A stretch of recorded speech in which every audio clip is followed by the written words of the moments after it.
ಅಯ್ಯಬ್ಬಾ, ಏನು ಶೆಕಿ ಮರ್ರೆ. ಈ ಫೆಬ್ರವರಿ ಹಂಗೆ ಈ ನಮೂನಿ ಶೆಕಿ ಯಾರಿನ ಏಪ್ರಿಲ್ ಮೇಗೆಲ್ಲ ಹ್ಯಾಂಗೆ. ಅಯ್ಯಬ್ಬಾ ಸಾಕಾಯ್ತು.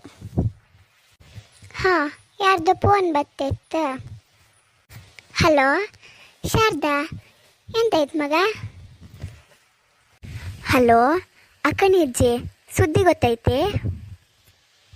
ಸುದ್ದಿಯಾ? ಏನು ಸುದ್ದಿ ಮಗ? ನಂಗೆಂತ ಗೊತ್ತಲೆ, ನಂಗೆಲ್ಲ ಹೇಳಿ ಗೊತ್ತಾಗ್ತ. ಅಕ್ಕನಿಜ್ಜಿ ಸರ್ಸಕ್ಕ ಕೋಮಕ್ಕೆ ಹೋಯ್ರಮ್ರ. ಹೌದಾ ಮಗ? ಹಾಂ ಹಾಂ ಹಾಂ. ಆರು ಆ ಹಿಂಗ್ಸ್ ಕಾಣ ಎಷ್ಟು ಕಂಜೂಸದೆ. ಆ ನಮನಿ ದುಡ್ಡಿತ್ತು. ಕೋಮಕ್ಕೆ ಹಪ್ಪತಿ ನಮ್ಮನ್ನು ಒಂಚೂರು ಕರು ಕಟ್ಲಿಯ ಒಬ್ಬಳೆ ಹೋದಳು ಕಾಣ. ಒಂಚೂರು ಅಕ್ಕಣೆಜ್ಜಿ ಬತ್ರಿ ಅಂದಳು. ಯಾರು ಕೇಂದಳ ಕರ್ಕೊಂಡು ಹಬ್ಬದೆಲ್ಲ ಕಡೆಗೆ ಒಂಚೂರು ಬತ್ರಿ ಅಂದ ಮೇಲೆ ಸರ್ಕಾರಕ್ಕೆ ಅಂತ ಹಿಂಗ್ಸ. ಅಯ್ಯೇ ದೊಡ್ಡಸ್ತಿಗೆ